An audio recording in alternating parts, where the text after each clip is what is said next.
ai tempi della pandemia. Noi le raccontiamo con la voce dei protagonisti. Vincenzo Lovino conduce Insieme idee e persone ogni mercoledì e giovedì sera dalle 21 su Serenissima TV.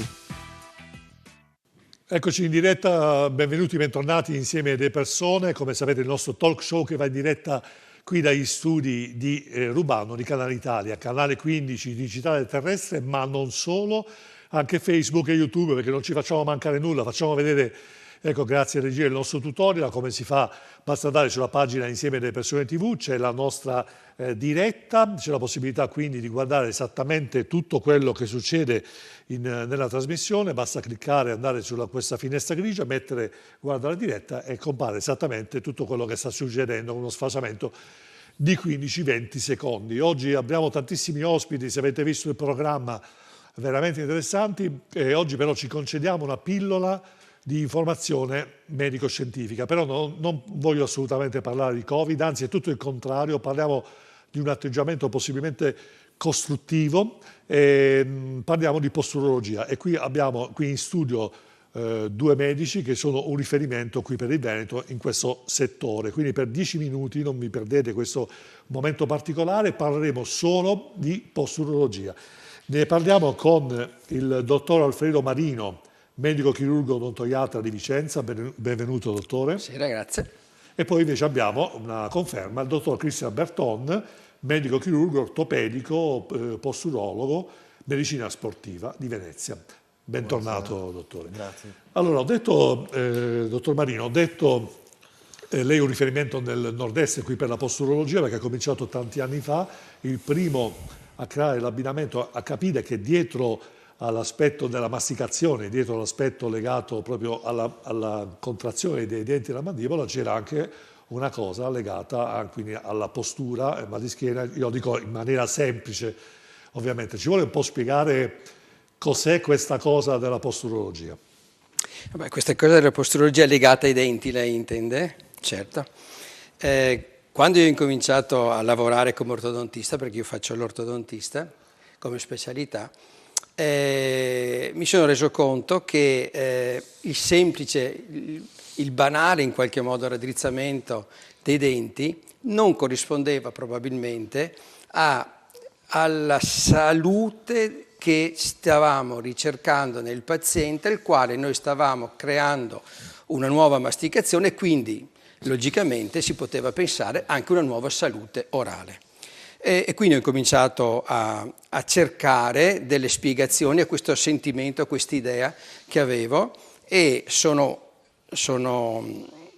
interessato a varie discipline finché sono arrivato alla posturologia, perché la convinzione di partenza era che i denti storti, quindi una cattiva masticazione, fosse intimamente legata a una cattiva postura. Questa era la convinzione che avevo e che vedo che molto spesso viene ripetuta anche adesso da tanti dentisti, ortodontisti che fanno la pratica.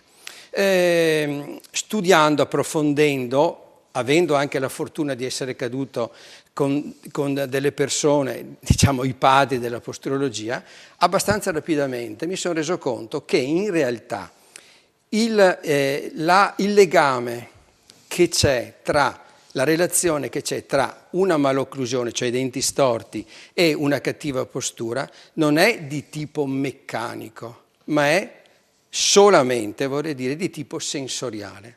Quindi quando noi correggiamo una cattiva masticazione e la correggiamo dal punto di vista meccanico, non è detto che questo raddrizzamento corrisponda anche ad un riequilibrio sensoriale e di conseguenza anche un riequilibrio sensoriale e posturale.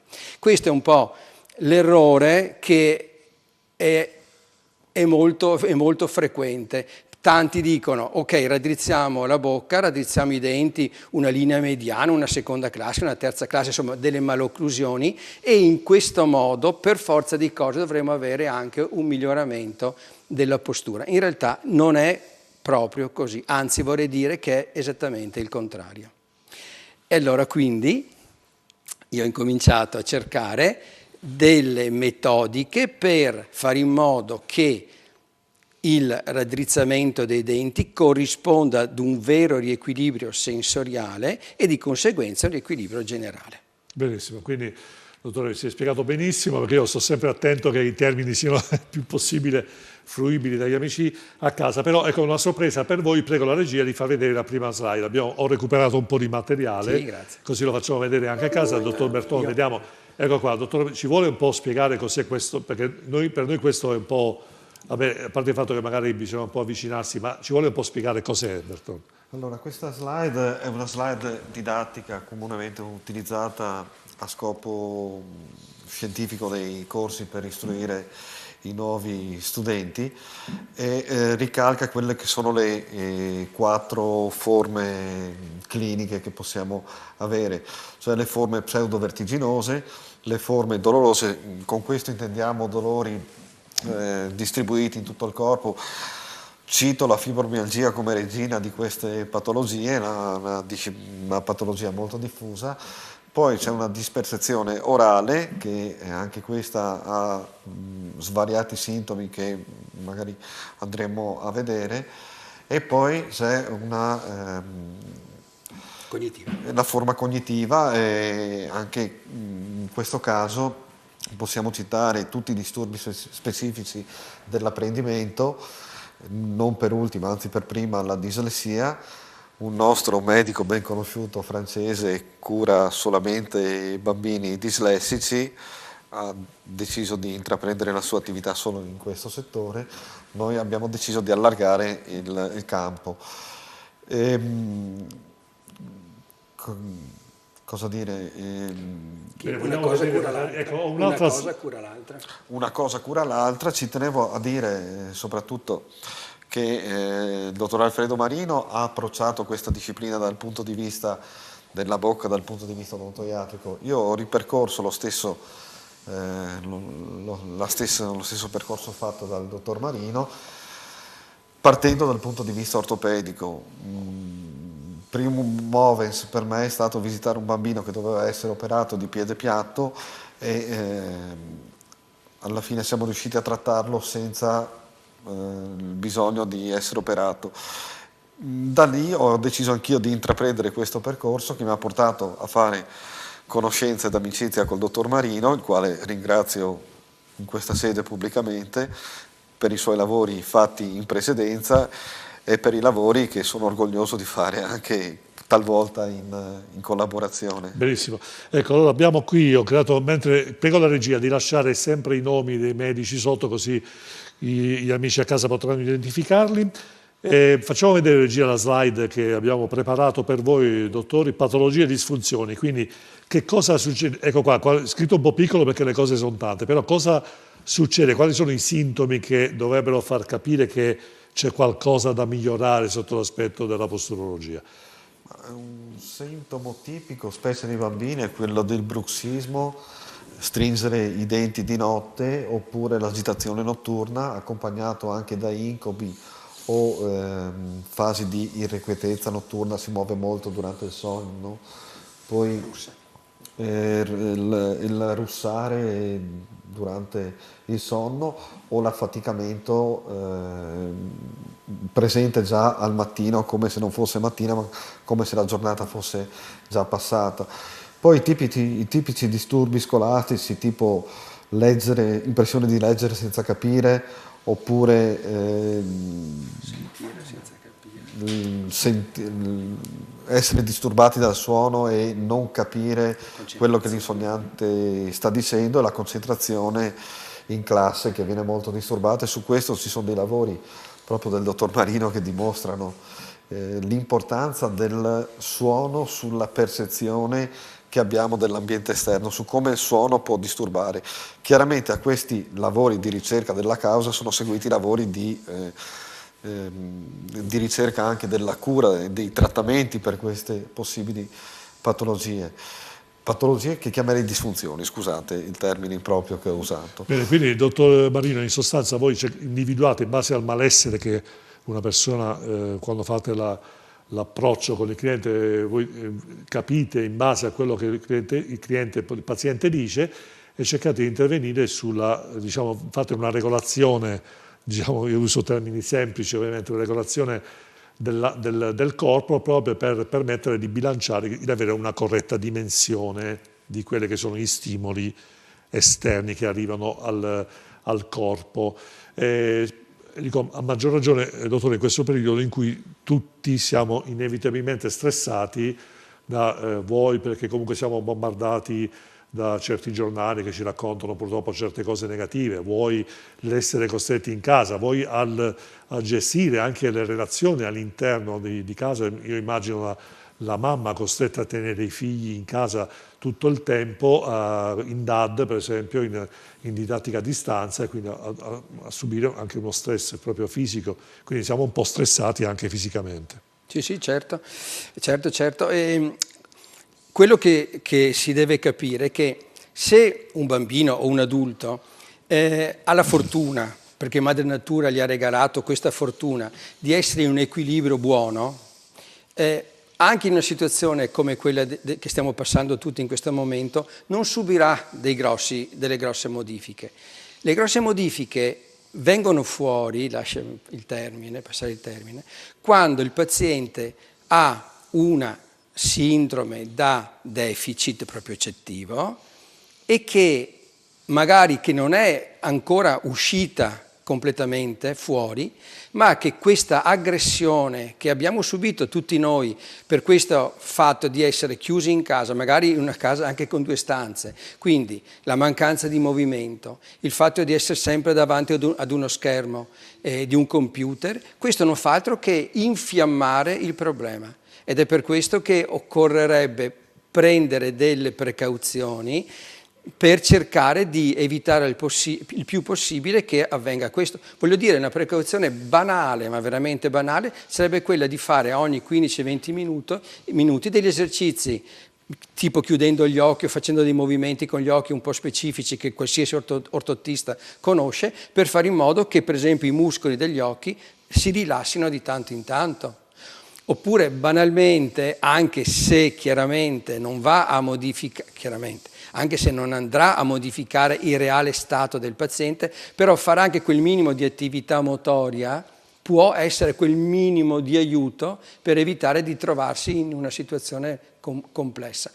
Io posso dire che, siccome ho un anno purtroppo che vedo dei bambini che subiscono questo problema, quelli che avevo avuto la fortuna di incominciare a trattare prima, ante Covid, vedo che tutto sommato hanno mantenuto un certo equilibrio.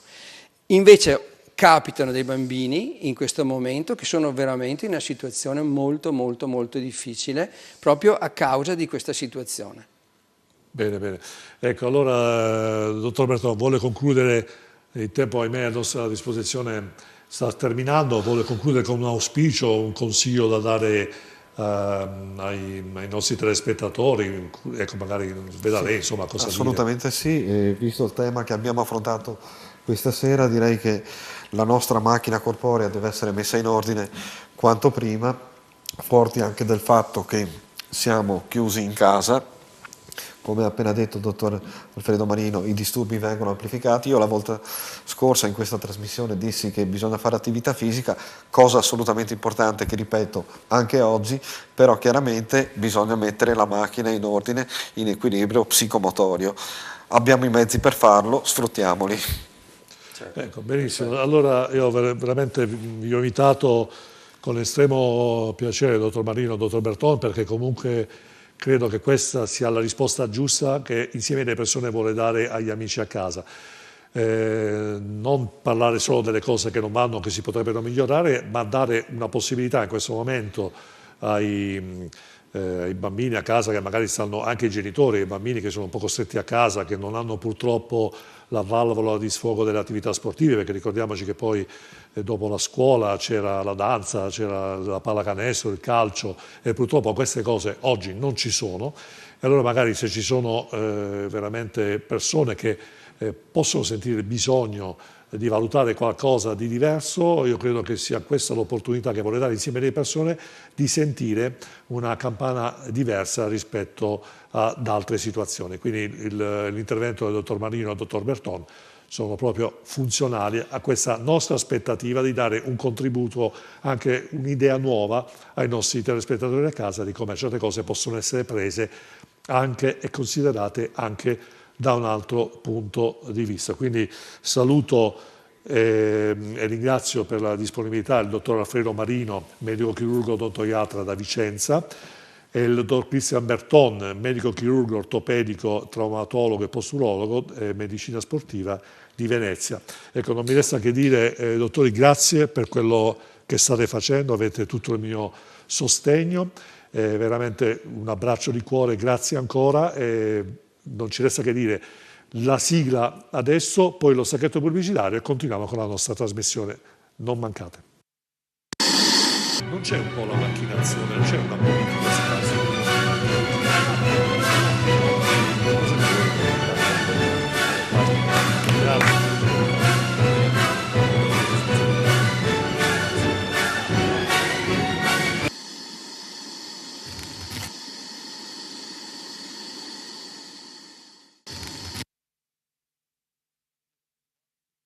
Queste infinite distese di campi, i filari dei vigneti che si perdono a vista d'occhio.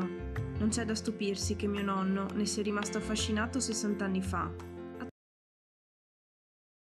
Quel posto che adesso tutti noi chiamiamo casa, fedele ai gesti semplici delle nostre tradizioni.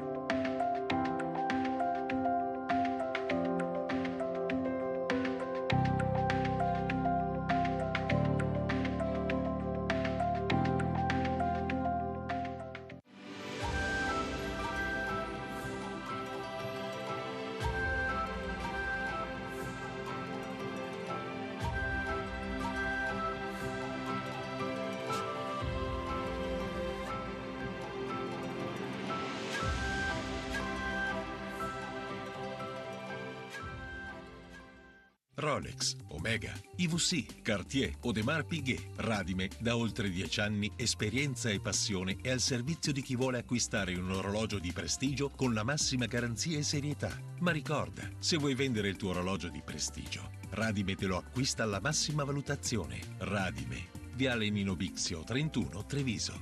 Radime.it.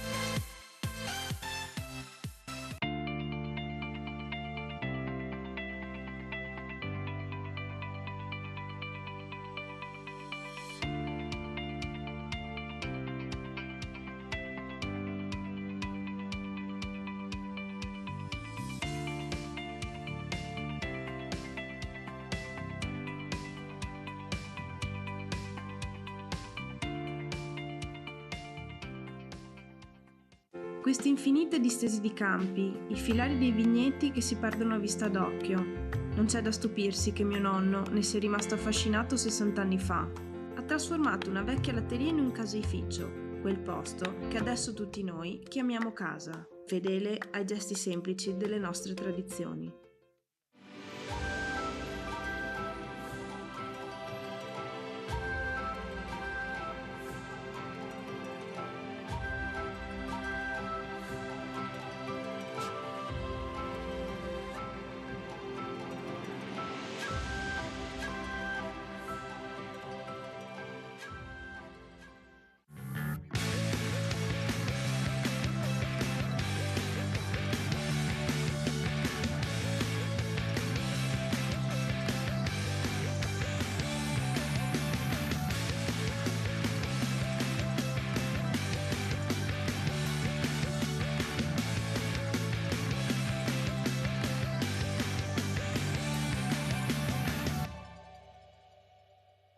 Bene, ecco qua insieme alle persone TV, ricordatevi il nostro nuovo format, canale televisivo dove siamo solo i social, e Insieme alle Persone TV lo trovate su Facebook, e quindi mettete mi piace, e anche su YouTube. Là troverete tutte le nostre produzioni, informazioni, reportage e ovviamente il nostro pezzo forte, il talk show Insieme alle Persone.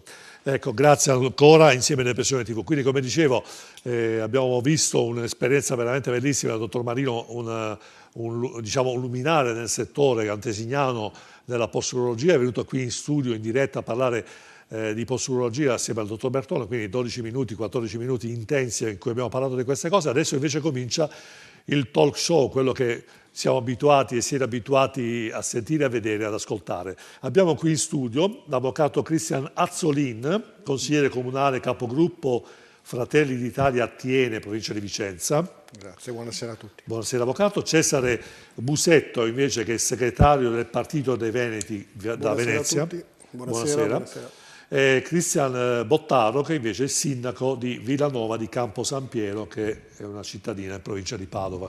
Ecco, a me piace sempre specificare la provincia, perché magari qualcuno non sa la geografia, è meglio dare una spiegazione in più. Invece abbiamo in collegamento via Skype per il momento il senatore Vincenzo D'Arienzo, Partito Democratico Verona. Buonasera senatore. Buonasera. Buonasera senatore. E poi la famosissima Anna Brondino, presidente della Corte dell'Emporio della Solidarietà di Venezia. Buonasera Brondino. Buonasera. Buonasera.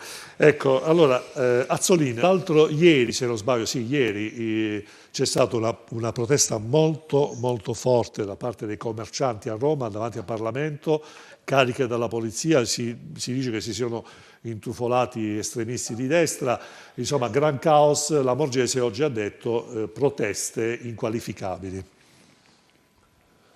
Ma credo che mi pare che le proteste non siano solo in Italia, ma vediamo come in tutto il resto d'Europa la gente, voglio dire, in questo momento è stanca. È stanca dell'incertezza, io credo, e non voglio giustificare assolutamente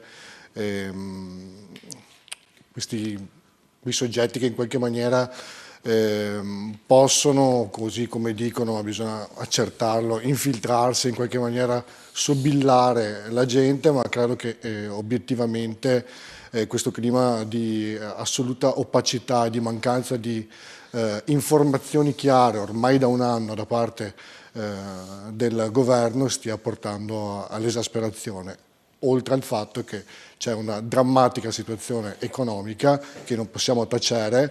E di oggi la notizia, di ieri o di oggi, la notizia che è stata commissionata a Consip la realizzazione e la diffusione di una serie di container. Non ci spiegano per quale ragione, per affrontare future emergenze di che tipo. È una situazione che spaventa, è una situazione che fa paura nel momento in cui l'esecutivo non è chiaro. Ormai è un anno che non è chiaro, non sappiamo. Siamo qua a un anno di distanza dall'inizio dell'emergenza e ci ritroviamo ad affrontare questa situazione come se fossimo a trattare la peste nel Medioevo. Nella società nella civiltà della tecnologia e della biotecnologia siamo ancora qua a discutere, a trattare questa situazione emergenziale con mascherine, distanziamenti, chiusure assolutamente illogiche e irrazionali. Questo chiude, questo tiene aperto, tra l'altro anche spesso in contraddizione tra quelle che sono le abitudini di vita dei cittadini, che vuol dire, possono andare a comprarsi l'intimo ma non possono andare a farsi la ceretta, scusate il termine, ma poi torni a casa e sai che bellezza quando tuo marito vede tua moglie con il bell'intimo e con le gambe, vuol dire, non trattate. Quindi credo che sia sotto il profilo economico che sotto il profilo della socialità siamo allo sbando, e la notizia di oggi, che ripeto, questa della Consip, fa presagire il peggio. Io non vorrei essere apocalittico, però visto come analizzare la situazione oggi a distanza di un anno ci fa temere il peggio. Ecco, senta, senatore D'Arienzo, volevo chiedere questo, le proteste dei commercianti esasperati, chiaramente la manifestazione di ieri è stata un po' strumentalizzata, ma succede sempre così, Questo non toglie e dispiace anche per i poliziotti feriti, a cui va tutta la mia solidarietà. Dispiace, però l'argomento principale sono i commercianti che sono stati presi di mira, diciamo, tutta la categoria dei commercianti. Ecco, ieri, per fatalità, no? Ieri parlavamo di questo aspetto della lotta dei commercianti e del contrasto sotto il Parlamento. Brunetta, qualche ora prima, ha aperto le danze per il famoso aumento del salariale proposto, 107 euro per i dipendenti statali e 127 euro mi pare per i dipendenti INPS lordi medi al mese. Ecco, qualcuno ha detto ma come mai c'è questa differenza? Mentre i commercianti vengono lasciati abbandonati a se stessi, invece ci sono i dipendenti pubblici che hanno avuto lo stipendio intatto, invece che hanno un aumento, addirittura un aumento di stipendio. Ma intanto grazie per l'invito. Guardi, io ieri ero presente alla manifestazione per ovvie ragioni, insomma ero in zona e ho visto la differenza tra le persone per bene e i violenti. Quindi da una parte c'è una protesta che ritengo essere legittima, insomma tutti siamo stanchi della situazione che stiamo vivendo, e dall'altra invece condanno con forza, ma mi fa piacere che l'abbia fatto anche lei, una violenza inaccettabile. Ci sono state infiltrazioni? Sì, penso proprio di sì, perché si vedeva anche visivamente chi erano le persone per bene e chi invece erano usi alla violenza, e in queste situazioni si annidano sempre questi delinquenti che poi fanno apparire attraverso il ferimento di un poliziotto o la distruzione di qualche locale il loro risultato. In realtà quello che per noi contava era appunto quello che pensavano le attività economiche. Guardi, i nostri nemici non sono i commercianti, non sono le attività economiche, sono quei violenti. Il nostro nemico è il virus, non le attività economiche. Il nostro interesse sono le attività economiche e la salute dei cittadini. Rispetto alle cose invece che mi ha chiesto, guardi, noi non abbiamo abbandonato nessuno, anche le attività economiche, capisco, non hanno ricevuto quei ristori che si aspettavano, ma una parte significativa dei vari scostamenti di bilancio, ovvero di nuovo debito pubblico, è andato alle attività economiche. Non metterei contro tra di loro delle attività completamente diverse, come i dipendenti pubblici, il cui stipendio a causa dei vari blocchi è fermo da circa 10 anni, con le attività economiche. Siamo tutti nella stessa barca, è un momento difficile, quello che è stato possibile fare lo facciamo, lo faremo ancora con il decreto sostegni, quindi se posso mi permetto di dire che per quanto ci riguarda sono tutti sullo stesso piano, sia diciamo i dipendenti pubblici, sia i dipendenti privati, sia le attività economiche. Bene, ecco, vuole aggiungere qualcosa, Bussetto? Ci vuole coraggio davvero a fare un'affermazione del genere. È davanti agli occhi di tutti che purtroppo esistono dei cittadini di serie A e dei cittadini di serie B, egregio senatore. Perché lei, io non voglio chiederle cosa prende lei al mese per fare il ruolo, che sicuramente lo farà nel migliore dei modi, con la massima responsabilità, però è davanti agli occhi di tutti che, ma non perché io ce l'abbia contro il dipendente pubblico, tutt'altro, però il dipendente pubblico oggi a fine mese ha il suo stipendio. Qua stiamo parlando di categorie economiche che sono mesi e mesi che non prendono un euro. Ho amici ristoratori che non sanno come fare, che col take away non guadagnano nulla. Cioè, le violenze, e magari ci saranno stati gli infiltrati, non dico di no, ma io lo ripeto da mesi, il 2021 sarà l'anno delle tensioni sociali, ma perché anche voi, nessuno di voi dà un buon esempio e magari devolve la metà del proprio stipendio di senatore, di deputato, di parlamentare per delle categorie che sono alla fame? Guardate che voi non ve ne state rendendo conto, ma fra un po' è una polveriera che esplode. Ma ve lo dico, ma perché dovete scendere nelle piazze per toccarle queste cose? Dovete fare dei giri di telefonate ai vostri amici che hanno delle attività. Sono andato l'altro giorno in un centro commerciale per vedere delle apparecchiature elettroniche. Beh, era tutto transennato, addirittura le pentole e i piatti. Voi mi dovete spiegare perché io non posso andare a prendermi una pentola e un set di piatti. Cosa prendo? Il Covid in un grande magazzino se prendo e mi porto a casa un set di piatti? Seconda cosa, avete una responsabilità, lo dico a lei perché visto che è di un partito che era anche prima al governo, Avete una responsabilità. Vogliamo parlare, per esempio, ma tanto per citarne una, il discorso dei banchi delle scuole. Ma non vi vergognate, non avete un minimo di pudore quando c'è gente che non ha i soldi per pagare, a parte le tasse, per pagare neanche da mangiare, non comprarsi da mangiare, la spesa della luce, del gas, che quelle arrivano, anzi aumentano, e voi state lì tranquilli, sì, no, ma noi cittadini sono uguali. Ma io mi vergognerei, ma veramente io mi vergognerei. Dovete fare un bagno di umiltà, dovete scendere e lì recupererete voti o sarete concreti con la gente. Far politica per me è questo. Bene, c'è una telefonata da casa, poi sentiremo il senatore D'Arienzo se vorrà rispondere. Pronto, chi parla? Pronto? Salve a tutti, sono Leonardo, chiamo da Padova. Sì, prego. Allora niente, io intanto volevo ringraziare il senatore D'Arienzo perché ci mette la faccia. Io sono uno di quelli che l'altro giorno era a Roma.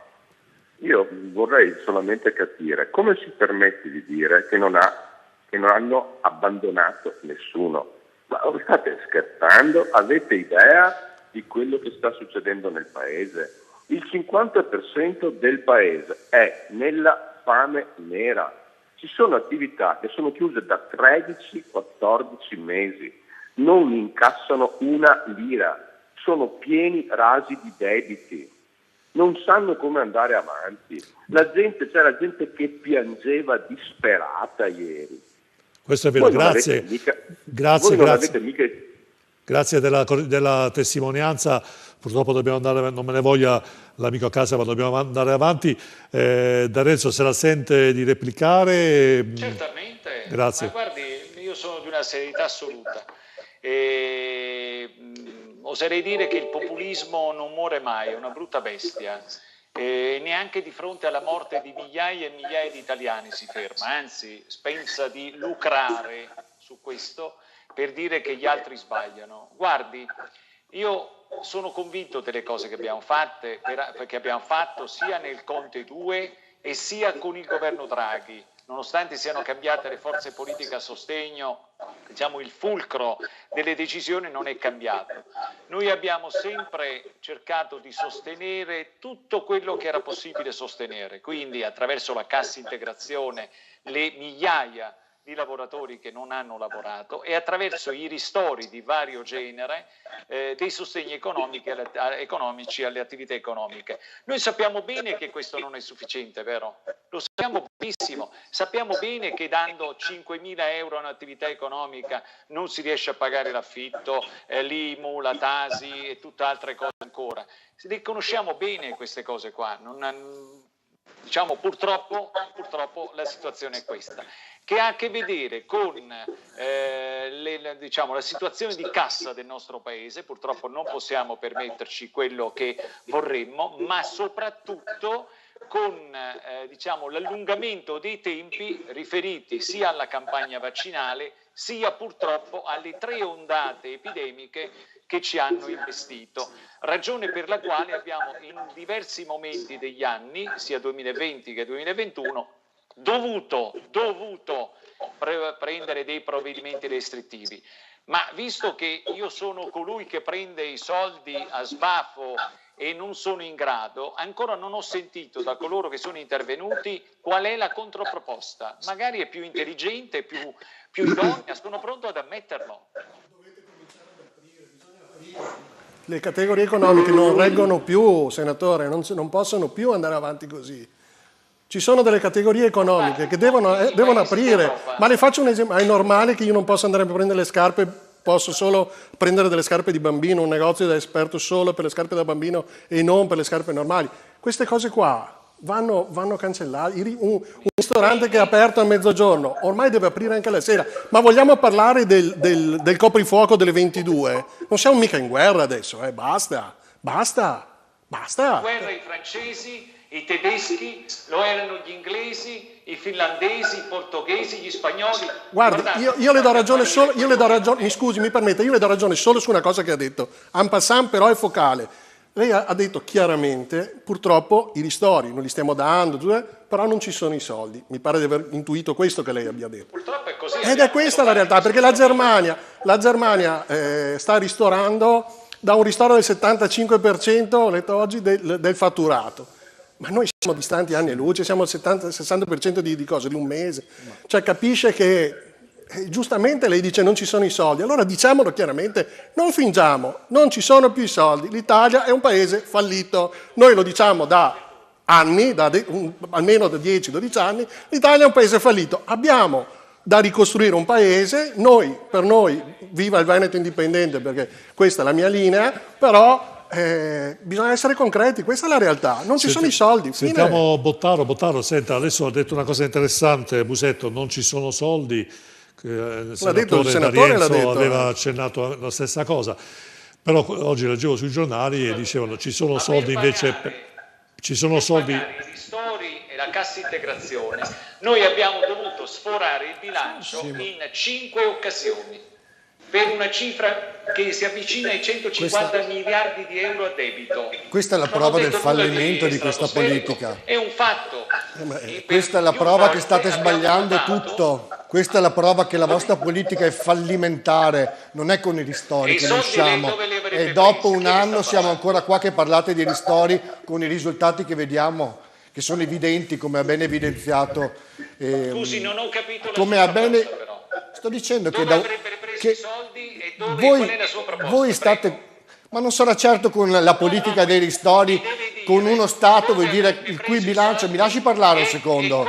Allora mi ha chiesto qual è la proposta, vuole continuare lei? Sì, Ok, intanto lei è seduto, vuol dire, sulle poltrone dove si decidono le sorti di questo paese, ma dopo un anno non vi siete resi conto che non abbiamo i soldi e che non è questa la politica per affrontare la crisi?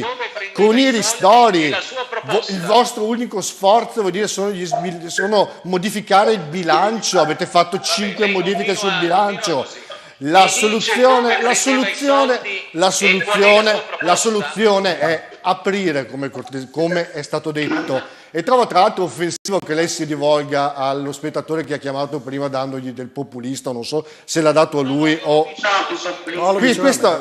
Qui lasciamo stare le etichette e gli stereotipi. E non parliamo e non difendiamoci tirando fuori i morti, tirando fuori le vostre immagini, quelle sì propagandistiche, ma i morti chi li ha fatti? I morti li sta facendo, i morti li ha fatto la vostra politica sanitaria vergognosa, è un anno che ci girate attorno, adesso stiamo parlando di vaccini, ma ci siamo dimenticati di parlare delle terapie e delle cure domiciliari. Stiamo parlate solo di vaccini, buttate fumo negli occhi della gente parlando solo di vaccini, buttate solo fumo negli occhi della gente, perché il problema non è solo, non può essere tutta soltanto la campagna vaccinale, bisogna puntare anche alle terapie, perché di questo virus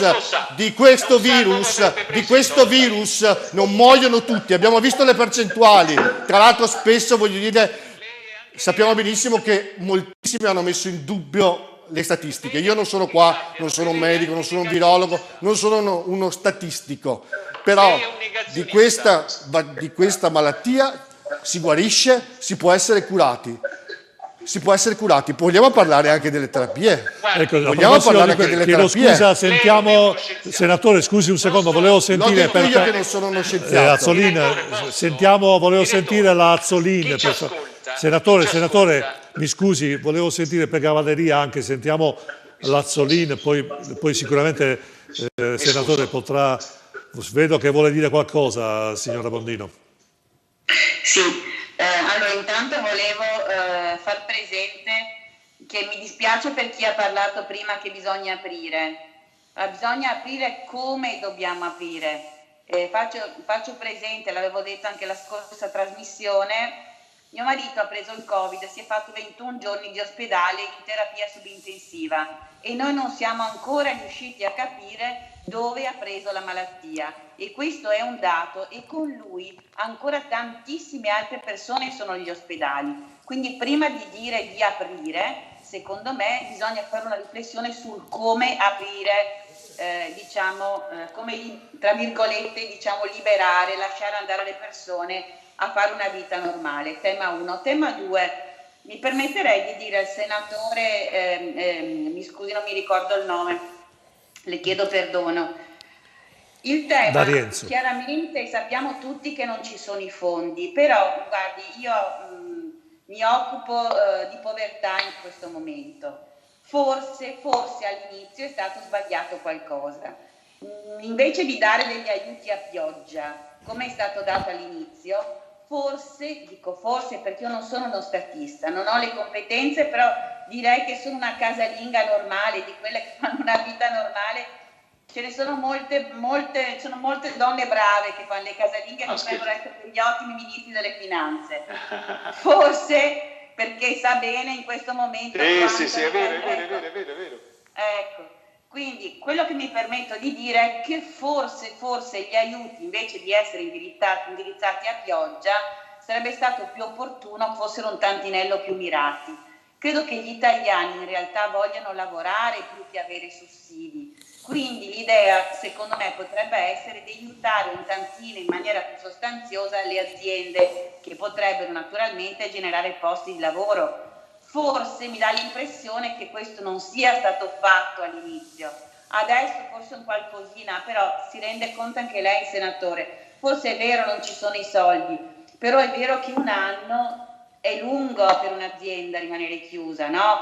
Quindi il tema che chi è a Roma forse si deve porre è anche questo, cioè questa incertezza dell'aprire, non aprire, di dire un giorno prima, il giorno dopo chiudiamo, di un'impossibilità di una programmazione per le aziende. Lei sa meglio di me che probabilmente c'è necessità di programmare quando uno ha un'azienda gli investimenti o comunque le aperture o tutto quello che ne deriva da un'attività economica. Si ha l'impressione, guarda, una persona normale come me che fa una vita normale, a volte si ha l'impressione che alcune decisioni vengano prese forse, senza considerare quello che è la vita normale, insomma, di un'azienda. Ecco, benissimo, Brondino, bene, grazie. No, mi ha dato uno spunto interessante. Bottaro, volevo chiedere questa cosa qua. La signora Brondino ha detto il politico, ho approfittato al volo dell'Assis, non si rende conto delle esigenze del cittadino. Cioè, qui ne abbiamo parlato anche parecchie volte qui in trasmissione, la politica di Roma, l'area di Roma frizzantina, la famosa area di Roma, io dico Roma c'è da 2000 anni perché mi piace la storia di Roma, però lei che invece è sindaco, la prima linea, Roma non si rende conto, c'è questo sfasamento spazio-temporale fra chi decide a Roma e chi invece è la prima linea come lei, sindaco di una città di provincia, della ricca provincia del Nord-Est. Io sono sindaco di un comune di 6.100 abitanti, quindi è un comune che di dimensioni è piccolo, perché per l'amore del cielo, però mi permette di vedere diverse realtà molto vicine e le conosco quasi tutte nome e cognome proprio direttamente.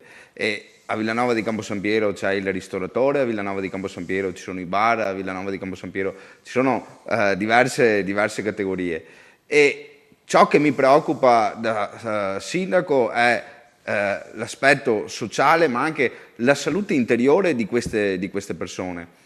E da sindaco, devo dire, molto spesso registriamo questi provvedimenti molto scollegati dalla realtà in prima linea. Il senatore che apprezzo chiedeva delle proposte. Investire molti soldi nella scuola o investire dei soldi nella scuola, io lo vedo come un aspetto positivo. Investirli in quella maniera là è stato sicuramente una scelta totalmente sbagliata. Investendo invece sulle infrastrutture scolastiche, sui plessi scolastici, nell'edilizia scolastica, questo qua magari facendo lavorare le nostre aziende consentiva di fare scuole, di fare delle manutenzioni ai nostri plessi scolastici e di renderle più efficienti sotto il profilo energetico, e quindi ci permetteva di risparmiare soldi in bolletta nei successivi anni e conseguentemente metteva in moto quel circolo di far lavorare le aziende. Io per esempio sono un credente, da credente dico forse dovrei praticare di più facendo un esame di coscienza, però mi chiedo, no, parlando di chiusure e aperture, si va in chiesa ed è giusto andare, e perché al cinema no? Cioè, qual è la differenza? Si va al ristorante a pranzo ma non alla sera. Premesso, io sono il sindaco è autorità sanitaria locale e pertanto la prospettiva deve essere molto ampia, perché noi nel nostro territorio abbiamo delle strutture ospedaliere che sono fortemente in difficoltà e abbiamo degli operatori sanitari, dei medici che sono particolarmente sotto stress e che dobbiamo tutelare anche loro, ok? Però io dico, se adesso soprattutto che sta arrivando la bella stagione, ma qualcosa lo potevamo fare anche prima nella fase invernale, se cominciamo a disciplinare un po' meglio le cose, se spieghiamo con le buone o con delle sanzioni che come prima non si può fare, ma che qualcosa possiamo riuscire a fare, contingentare gli accessi, tenere le distanze, fare tutto quello che avevamo iniziato, secondo me riusciamo a salvare capre e cavoli, perché il senatore ha detto bene, sono stati fatti degli scostamenti di bilancio. Se andiamo avanti così e se chiudono delle attività, lo Stato avrà molto meno gettito, perché quando le imprese chiudono non entrano più fondi di gettito, ok? E soprattutto ci troveremo a fronteggiare un altro tipo di sanità, una sanità, mi permetto di dire, senza offesa a nessuno, senza essere catastrofista, ma una sanità mentale che sarà davvero preoccupante. Bene, bene, allora salutiamo i due nuovi ospiti collegati via Skype, l'assessore Cristiano Corazzari, buonasera assessore regionale Veneto per territorio, cultura, sicurezza, flussi migratori, caccia e pesca. E poi invece abbiamo per la prima volta in collegamento Massimiliano Zane, che è progettista culturale, consulente strategico per la gestione e la valorizzazione delle risorse culturali Venezia. Benvenuti entrambi. Ecco, allora, assessore Corazzari, le faccio una domanda che è venuta fuori un po' dal precedente dibattito. Il senatore D'Arenzio dice: abbiamo curato gli italiani, mi corregga senatore dove sbaglio, perché potrei sbagliare, come non sono perfetto, quindi abbiamo tutelato la salute dei cittadini. Invece Bottaro dice sì, però qua c'è una nuova emergenza che è, diciamo, lo stress delle persone, i cittadini, gli imprenditori, le abitudini che sono modificate, la gente non ce la fa più. Quindi quale delle due da tutelare? Cioè sono una salute, fra virgolette, dei cittadini che andrebbe tutelata entrambe, però sembra che il governo sia più orientato sulla prima salute. Beh, innanzitutto occorre dire che si tratta di una dicotomia che tutti i cittadini vivono quotidianamente. Da un lato la paura per l'emergenza sanitaria, la preoccupazione per i propri cari, magari sia degli anziani in casa, in particolar modo le categorie più deboli, dall'altro però la necessità di continuare a vivere, di guardare con fiducia al futuro, di far sì che l'emergenza sanitaria non si traduca in una catastrofe economica, anche perché dobbiamo ricordare che tutto il sistema dei nostri servizi di welfare state, prima fra tutti la sanità, si regge su un sistema economico sano che funziona, che possa produrre anche quelle risorse per garantire i servizi ai cittadini, la sanità, le pensioni, gli stipendi. È un sistema che quindi si sostiene solo se è in equilibrio. Ora, la prima cosa da fare, e devo dire su questo si è dibattuto molto, è riuscire a trovare una soluzione, ed è la priorità assoluta, alla situazione di emergenza sanitaria. La soluzione che è stata individuata è quella dei vaccini, oltre a delle norme comportamentali che impongono a tutti i cittadini il rispetto di alcune regole e l'appello soprattutto a un grande criterio e senso di responsabilità che dice che laddove finisce la mia responsabilità posso andare a influire anche sulla salute di qualcun altro. Naturalmente questo è stato seguito in un anno lungo, un anno difficile, che ha comportato un grande sacrificio per tutti i cittadini, partendo dai nostri giovani, i ragazzi, partendo da tutte le imprese, da tutte le partite IVA, che devo dire, soprattutto in Veneto, hanno dimostrato un grande senso di responsabilità e spirito di sacrificio. Ora bisogna voltare pagina e guardare con forza al futuro. Questo ci è prospettato dalla campagna vaccinale che devo dire sta proseguendo, sta progredendo in modo importante e pari passo abbiamo fatto, e quotidianamente facciamo degli incontri, si dovrà andare verso a una prospettiva certa di riapertura e di ripresa di tutte le nostre attività economiche e della vita sociale. È una fase questa cruciale, delicatissima, su cui tutti stiamo lavorando e su cui non possiamo permetterci di sbagliare, perché da un lato abbiamo il dovere di salvaguardare la salute dei cittadini, dall'altro abbiamo però anche il dovere di far ripartire le attività economiche, far ripartire tutta la nostra comunità, perché così non si può andare avanti. Ecco, senatore, Prego, assessore, concluda. Sì, prego, se vuole concludere. No, siamo certi che in Veneto si cominceranno dalle prossime settimane a vedere dei risultati importanti. Questa è una invocazione di fiducia che faccio, ma ragionata sulla base di uno spirito dei dati che cominciano ad arrivarci, e dall'altro lato però bisognerà far ripartire questo sistema economico e potremo farcela solo con una grande filiera tra lo Stato, le regioni, gli enti locali e le nostre imprese. Ecco, senatore D'Arezzo, vuole aggiungere qualcosa rispetto a quello che abbiamo detto finora? Ma no, io condivido il fatto che la soluzione, l'unica soluzione possibile è solo ed esclusivamente la campagna vaccinale.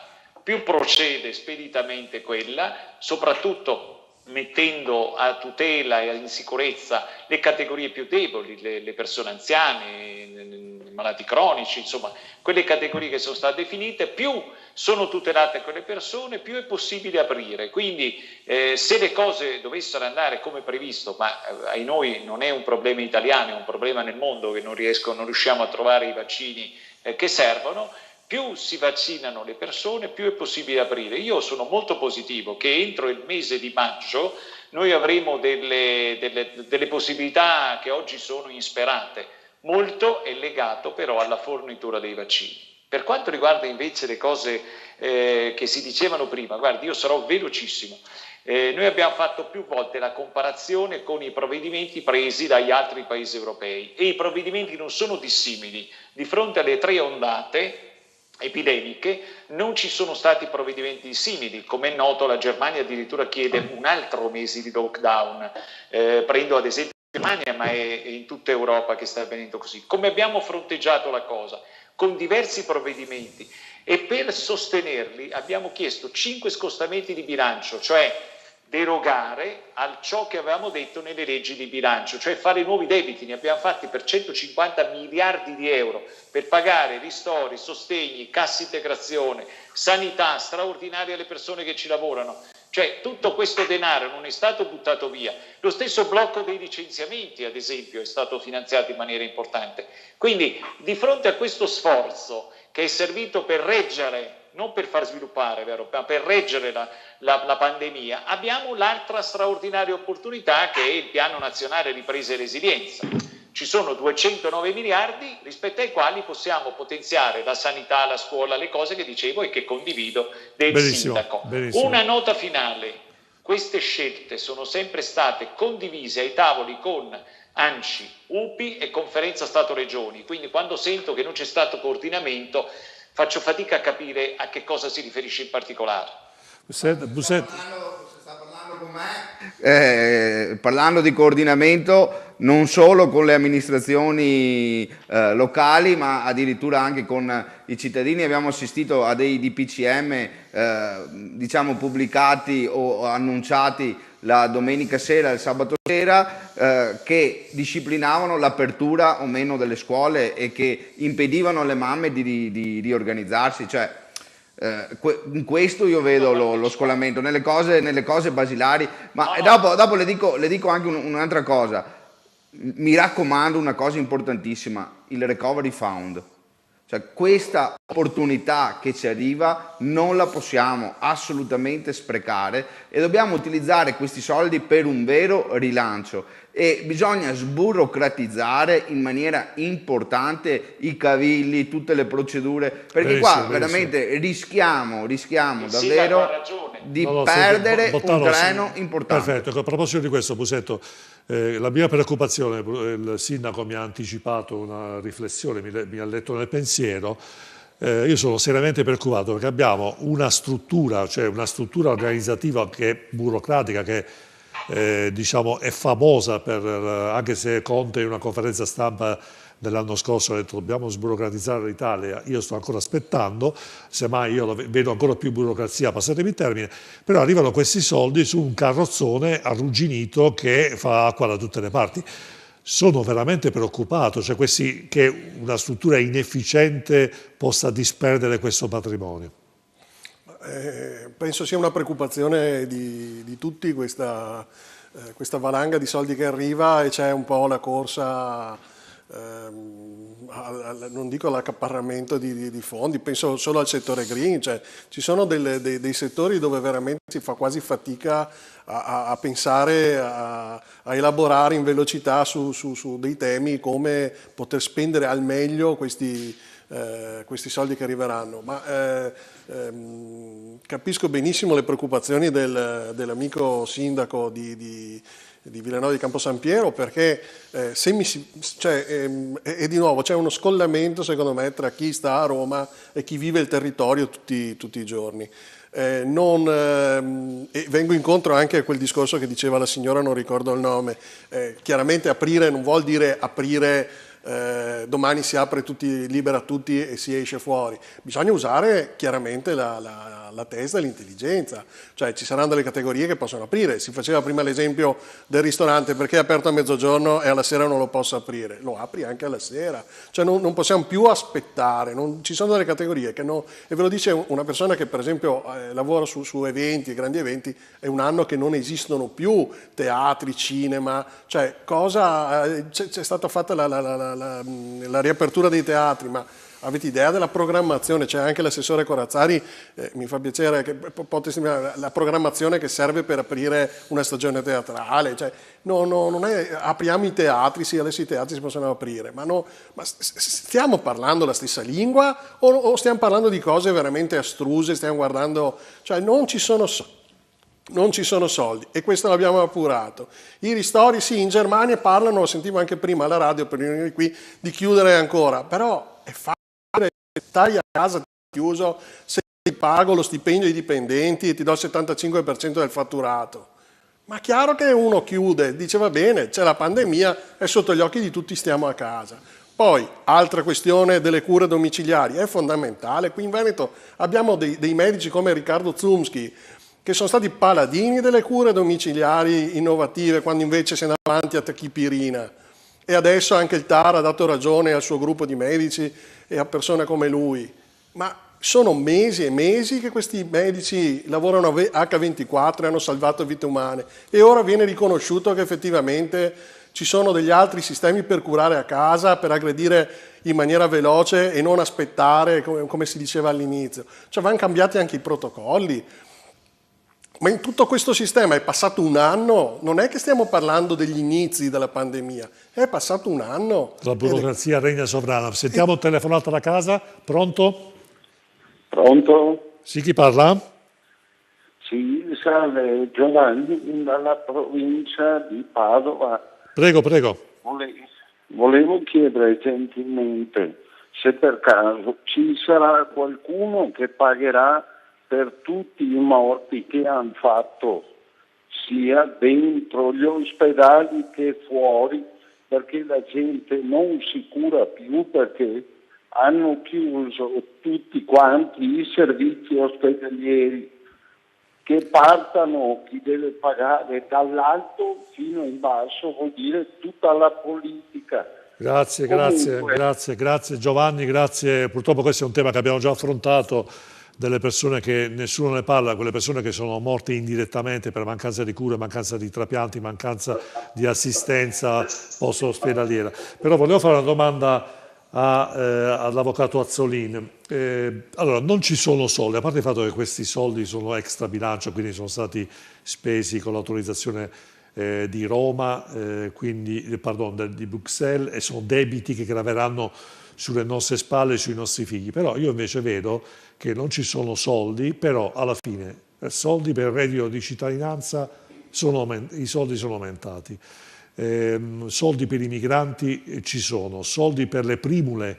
Vi ricordate, a un certo punto Arcuri si era inventato 500 milioni di euro per fare le primule, per fare i piani vaccinali. e potrei continuare, e i bonus di qua, bonus di là, 21 bonus. Monopattini, bonus monopattini. Quindi i soldi ci sono. Allora, cioè, io vorrei capire, i soldi non ci sono, a parte i 107 euro per ogni dipendente, ripeto, io darei solo l'aumento di stipendio, forze dell'ordine e quelli che lavorano in ospedali, in prima linea per combattere il Covid. Io non capisco perché il dipendente del Ministero di Roma che sta in smart working, che lavora 3 ore al giorno, deve avere 107 euro di aumento di stipendio. Un giorno qualcuno me lo spiegherà. Io non sono riuscito a capirlo. Allora, Azzolini, i soldi non ci sono, però evidentemente per certe cose che portano consensi e voti a certi partiti politici, invece i soldi ci sono. Com'è questa cosa? Sì, ma io credo che è quella politica assistenzialista che abbiamo visto all'inizio, alla formazione del primo esecutivo con la Lega, con il governo giallo-verde, quella politica di assistenzialismo che aveva portato al reddito di cittadinanza viene oggi mutuata anche per gestire l'emergenza. E se noi pensiamo di andare avanti con questa politica di assistenzialismo, andremo avanti, fra un anno ci ritroveremo in una situazione peggiore di questa. E tra l'altro non è è un carrozzone di soldi che perde acqua. Ha ragione, ma questi non sono una montagna di soldi, perché ai cittadini arrivano le briciole.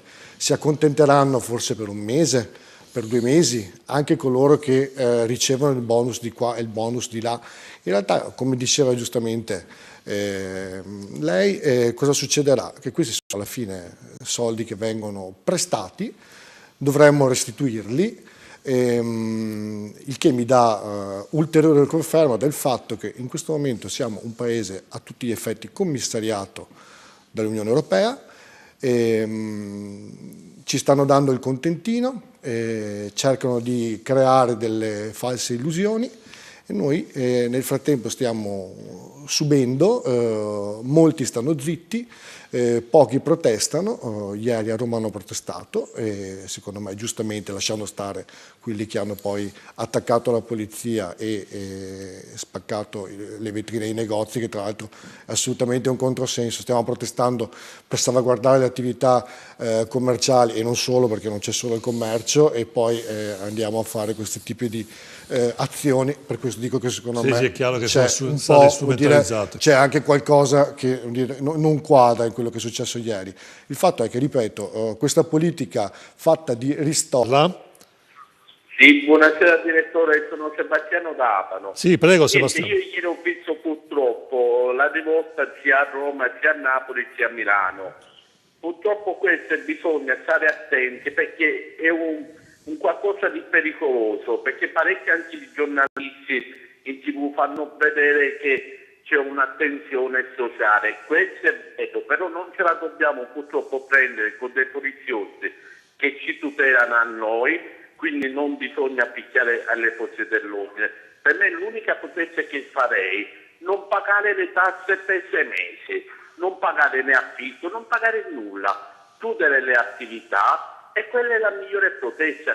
E dobbiamo stare attenti, perché veramente qua ancora non è nulla, ma quando ci sarà la possibilità che i licenziamenti verranno sbloccati, perché prima o poi verranno sbloccati, lì sarà la bomba sociale. Quindi prima che succeda l'irreparabile bisogna prevenire, bisogna fare aprire le attività, chi sbaglia, che non rispetta le regole, chiude. Ma bene, però grazie. Bisogna fare rigirare un po' l'economia. Grazie direttore e buonasera e complimenti per la trasmissione. Grazie, gentilissimo Sebastiano. Azioni brevemente, perché poi se vuole rispondere lei, senatore. Rispetto alla domanda, la domanda che faceva, noi dobbiamo stare attenti. Io capisco che quando si parla di soldi sembra che siano tutti dalla stessa provenienza, quindi il reddito di cittadinanza, i bonus, i monopattini. In realtà le linee di finanziamento nel nostro paese sono diversissime. Quindi per esempio nelle leggi di bilancio noi troviamo il reddito di cittadinanza, i vari bonus, i monopattini sono soldi europei che avremmo perso se non avessimo finanziato quel tipo di mobilità, quindi non hanno a che vedere con quello che poi è stato speso per la pandemia, rispetto alla quale quello sì è stato fatto tutto in scostamento di bilancio. Cioè noi abbiamo avuto bisogno, tra cassa integrazione, sostegni, sanità, acquisto di materiale vario, di cui anche il Veneto ovviamente ne ha beneficiato per fortuna, sono stati fatti con risorse che abbiamo chiesto in extra deficit, grazie anche al fatto che l'Europa ci ha derogato, noi come tutti gli altri, dal patto di stabilità. Cioè per affrontare la pandemia abbiamo preso soldi di scostamento di bilancia, il resto lo stiamo facendo con i soldi nostri, quelli ai quali avete fatto riferimento. E vi prego, non mettiamo gli uni contro gli altri. Se è vero che c'è disagio sociale, non possiamo continuare a dire che c'è chi prende lo stipendio e gli aumentiamo anche lo stipendio e chi invece non prende nulla, perché creiamo le condizioni che hanno portato ieri alcuni delinquenti ad infiltrarsi tra persone oneste e creare quello che hanno creato. Allora, senatore, fra l'altro, ecco, devo dirle una cosa, che noi facciamo informazione e diciamo i fatti come sono. Cioè, quindi se è vero che Brunetta da un mese dice che vuole aumentare lo stipendio ai dipendenti pubblici, io lo devo poter dire, e questo non è sobillare i popoli, eccetera. È semplicemente dire i fatti, poi ognuno li interpreta. Si aumenta lo stipendio da almeno 13 anni. Sì, ma questo ci sono lavoratori nel nostro però, paese, guardi, la democrazia, senatore, da 13 anni, sono d'accordo con lei, però fatalità, la tempestività con la quale questa cosa è avvenuta, io infatti ho rimarcato il fatto che Brunetta, appena è stato nominato ministro, dopo 15 ore ha detto questa cosa qua. Prendiamo la telefonata da casa, pronto, chi parla? Pronto? Sì, pronto? Sì, chi parla? Sì, sono Graziano di Tiene, salve. Sì, prego. Volevo fare una proposta un po' così, visto che prima si è parlato che non ci sono soldi, l'Italia è fallita e quant'altro, no?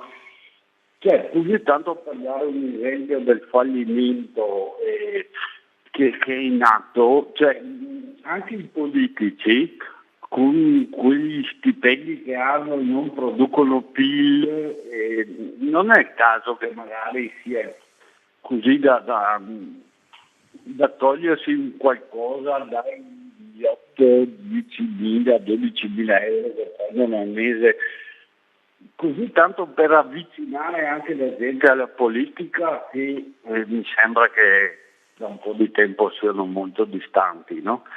Va bene, grazie all'amico di Tiene. Assessore Corazzari, non credo personalmente che questa è la mia idea, e poi potrei sbagliarmi, che togliere una parte o devolvere una parte di stipendio sia per forza la panacea di tutti i mali. Credo invece che il politico debba scendere dagli scranni di Roma e andare proprio in periferia a bussare le porte ai cittadini normali, citofonare le nonne, ai vecchietti, ai negozi, prendere appunti e dire: ma voi cosa volete? Assessore Corazzari. Occorre secondo me sottolineare come il primo dovere di chi si occupa del ruolo pubblico sia quello di cercare di fare il massimo del proprio impegno nel modo migliore possibile al servizio dei cittadini, quotidianamente, con determinazione, con onestà e trasparenza, quindi di guadagnarsi quelle che sono le indennità che gli sono riconosciute.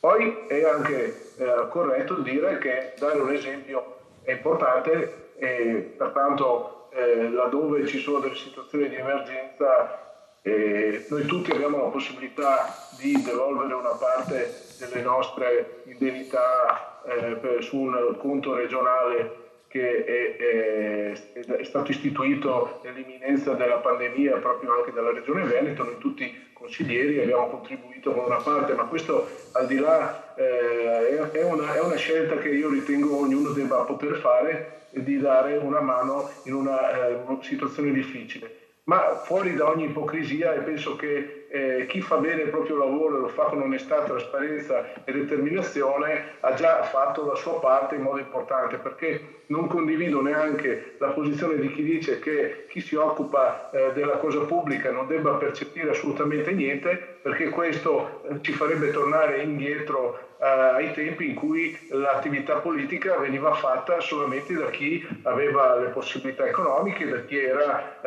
benestante. Ecco, io penso che occorra trovare un equilibrio e soprattutto dare un buon esempio nel proprio lavoro e nella propria capacità di essere una persona onesta onesta, trasparente e in mezzo alla gente e vicino alla gente, quindi di non rappresentare, di non apparire e di non essere come una casta distaccata. Sono assolutamente d'accordo con lei, Assessore, se lo stipendio del politico, mi passi il termine, serve perché possa essere un investimento per il suo impegno personale e professionale sul territorio, penso che sia doveroso, giusto e anzi meritevole, perché questa cosa poi porta ovviamente a svolgere bene la propria funzione. Lasciatemi qualche secondo, qualche consiglio per gli acquisti, pubblicità, come volete chiamarlo, e poi continuiamo con la nostra trasmissione. Queste infinite distese di campi, i filari dei vigneti che si perdono a vista d'occhio.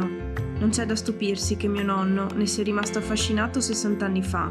Ha trasformato una vecchia latteria in un caseificio, quel posto che adesso tutti noi chiamiamo casa, fedele ai gesti semplici delle nostre tradizioni.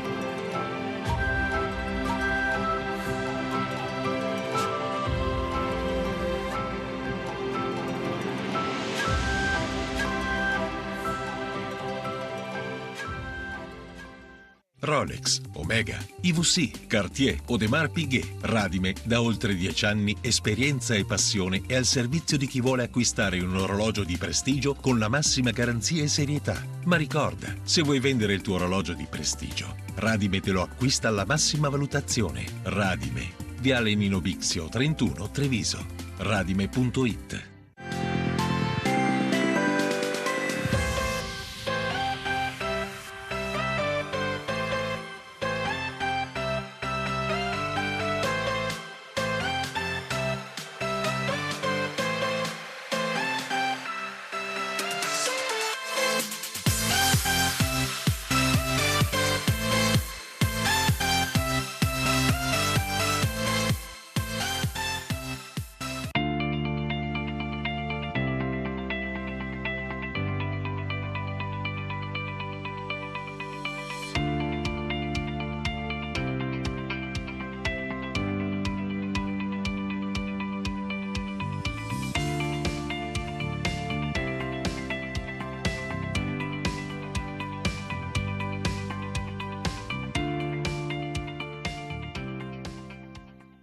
Queste infinite distese di campi, i filari dei vigneti che si perdono a vista d'occhio. Non c'è da stupirsi che mio nonno ne sia rimasto affascinato 60 anni fa. Ha trasformato una vecchia latteria in un caseificio, quel posto che adesso tutti noi chiamiamo casa, fedele ai gesti semplici delle nostre tradizioni.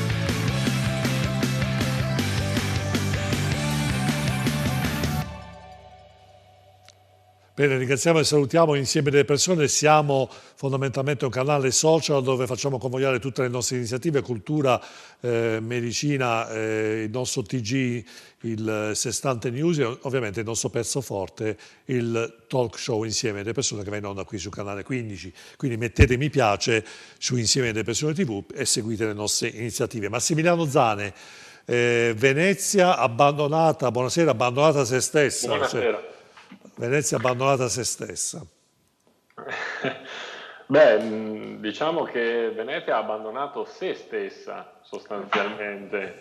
La città sicuramente sta vivendo una prova difficile, una prova molto impegnativa con questa pandemia, sotto gli occhi di tutti, ma deve essere una prova da cui può rinascere, può sicuramente rinnovarsi, anzi è auspicabile che questa scure che è calata su di lei, su quella che è la realtà, soprattutto ovviamente quelle commerciali, quelle turistiche, quelle culturali. Ho sentito poco parlare di cultura negli interventi che mi hanno preceduto.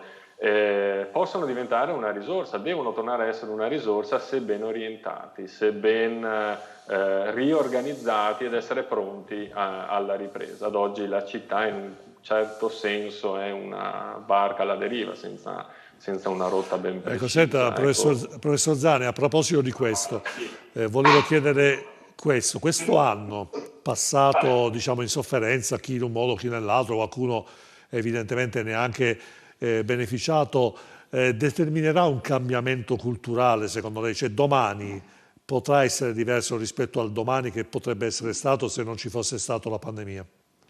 Partiamo sicuramente da un fatto: ciò che è stato prima della pandemia ben difficilmente ritornerà come lo abbiamo conosciuto. Dire torniamo a come era prima è un eufemismo. Non è possibile concepirlo, perché la pandemia ha toccato in maniera profonda sia le strutture economiche che le strutture sociali, che le strutture imprenditoriali, che tutto l'intero ecosistema sociale della città, sia della città di Venezia ma dell'intero paese, se non addirittura dell'intero mondo, parliamo addirittura.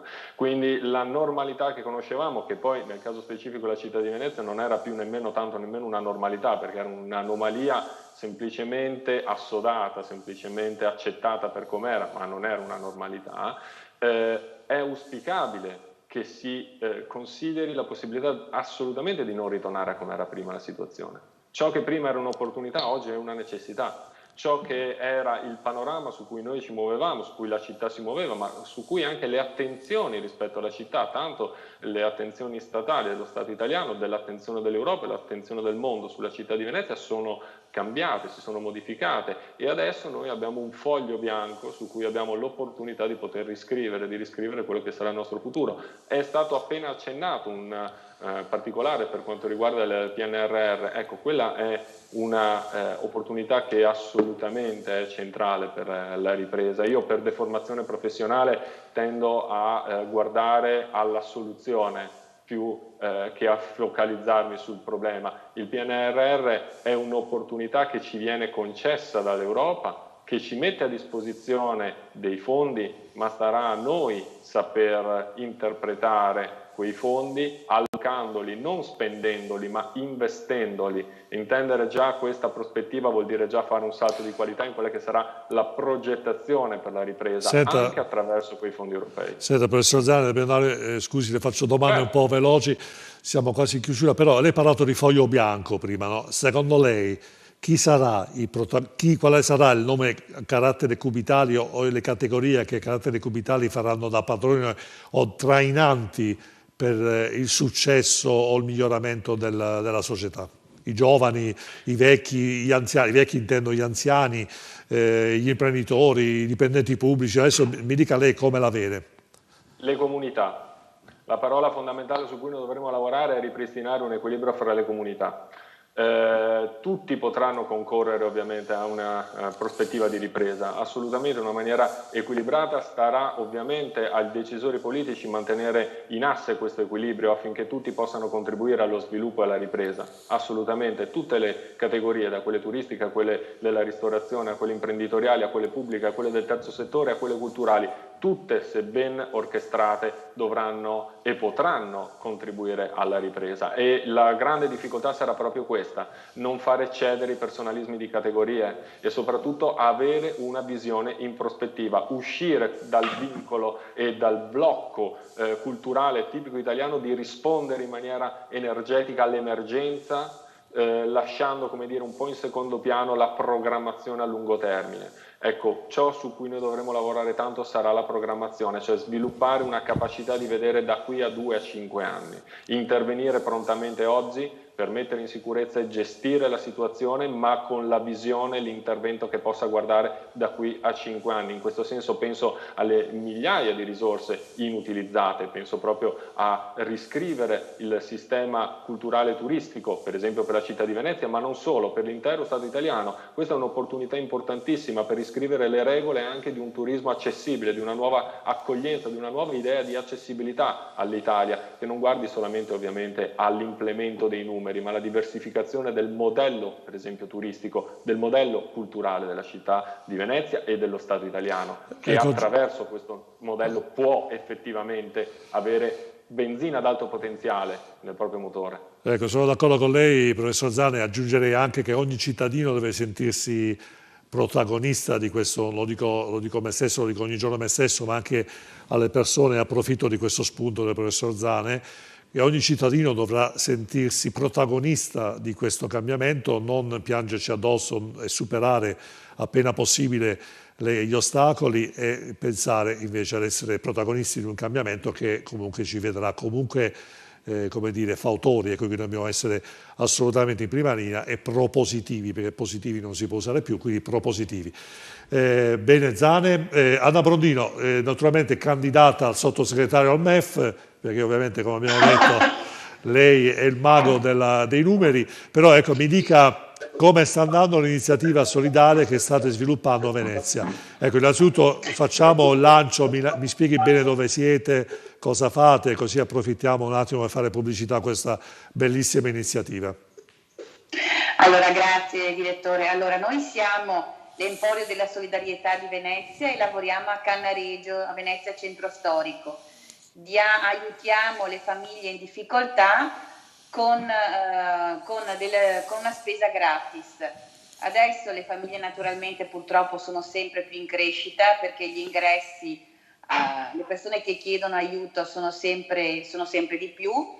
Adesso abbiamo cominciato a distribuire anche, quando il professore parlava di cultura, abbiamo cominciato a distribuire anche in collaborazione con la Fondazione Generale Marcianum dei tablet e dei pacchetti di giga, perché è importantissimo che tutti possano partire da pari opportunità, quindi anche le famiglie che sono in difficoltà, che hanno dei figli, è importante che questi ragazzi abbiano l'opportunità, a fronte che abbiamo visto che a livello italiano ma anche a livello europeo, come ha detto Draghi, un ragazzo su 3 non ha la possibilità di collegarsi. Nel nostro piccolo abbiamo cominciato a distribuire dei tablet in comodato uso gratuito, dei pacchetti di giga, perché i ragazzi possano seguire la Benissimo. classe. Senta Brondino, però invitiamo le persone che hanno un'eccedenza in frigorifero, un'eccedenza nella dispensa, a dare qualcosa, quello che possono, anche al vostro negozio.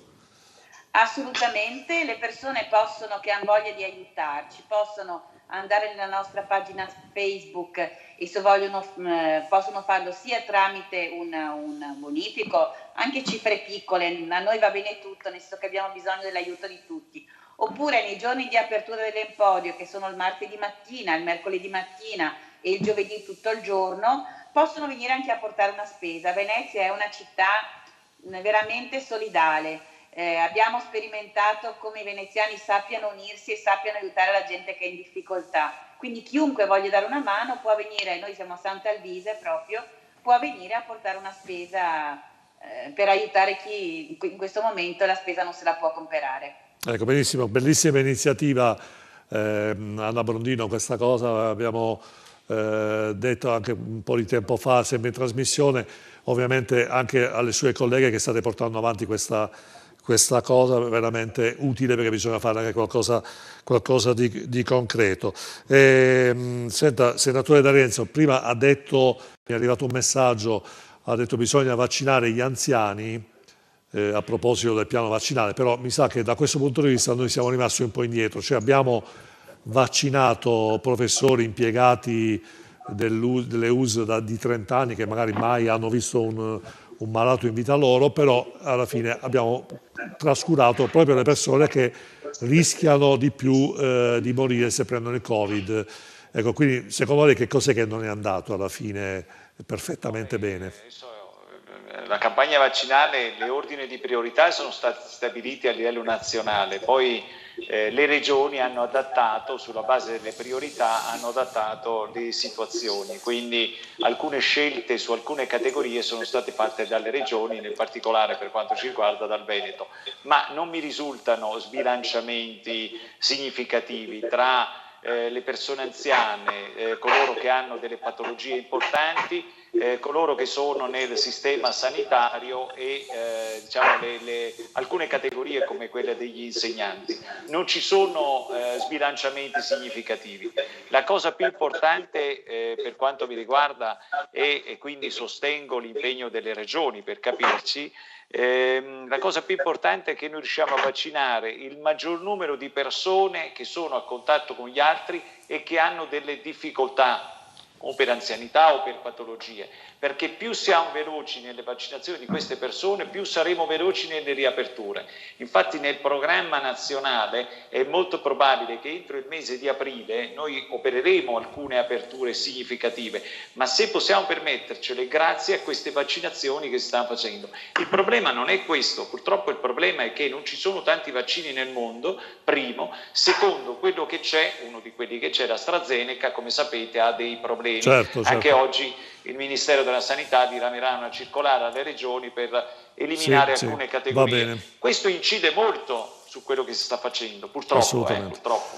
Va bene, senta, Assessore Corazzari, un minuto magari se vuole chiudere con un auspicio, un progetto, un'idea da sviluppare nelle prossime settimane per il Veneto, per il suo settore della cultura per esempio. Beh, guardi, io in questo anno ho seguito i settori di mia competenza e devo dire che in particolar modo ciò che riguarda il mondo della cultura hanno attraversato un anno veramente duro e difficile e ancora adesso attendono veramente con trepidazione la possibilità di riprendere un'attività. Pensate che tutto ciò che è cultura prevede la relazione sociale, il contatto con il pubblico e quindi ha visto una chiusura pressoché totale. E devo dire tanti lavoratori che magari anche quelli meno tutelati, meno assistiti si trovano in grande difficoltà e anche noi come Regione abbiamo cercato di fare la nostra parte.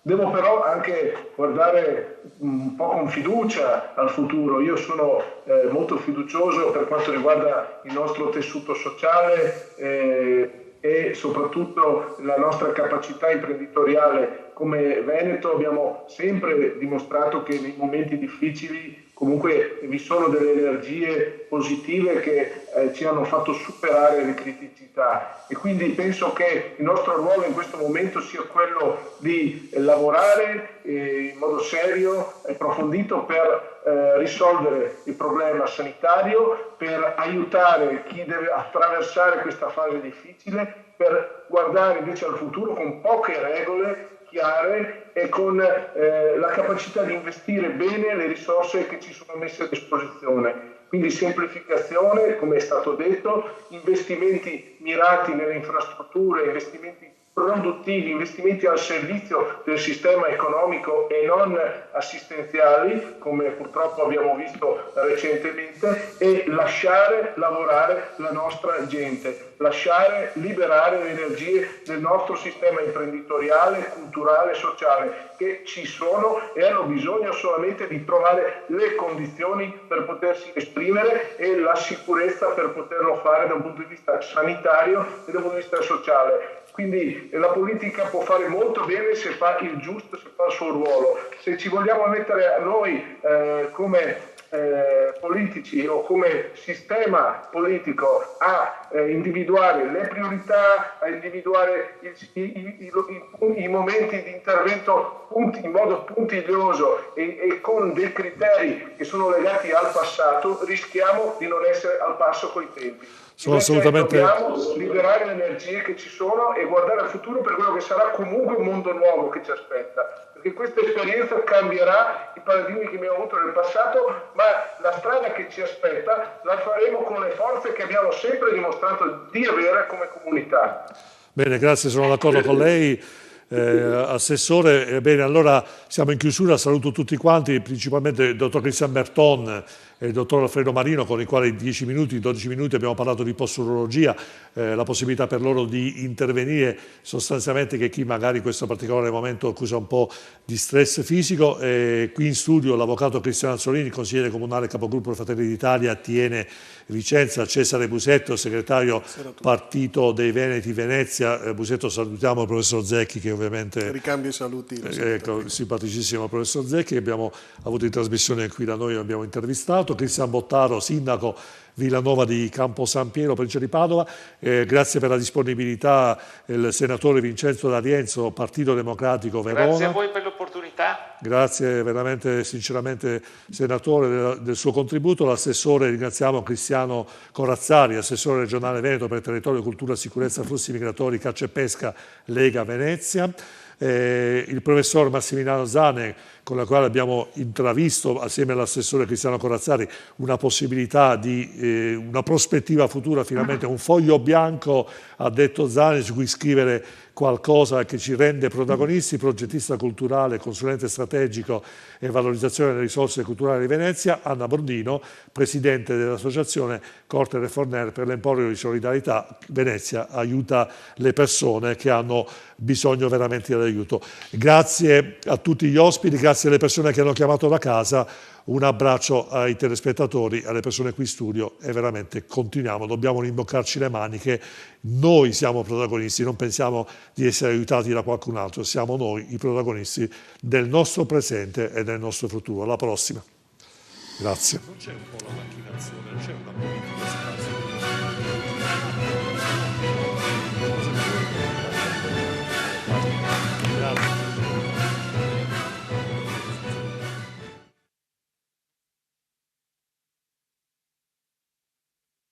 Il Veneto, terra di meraviglie, cultura e grandi uomini, è pronto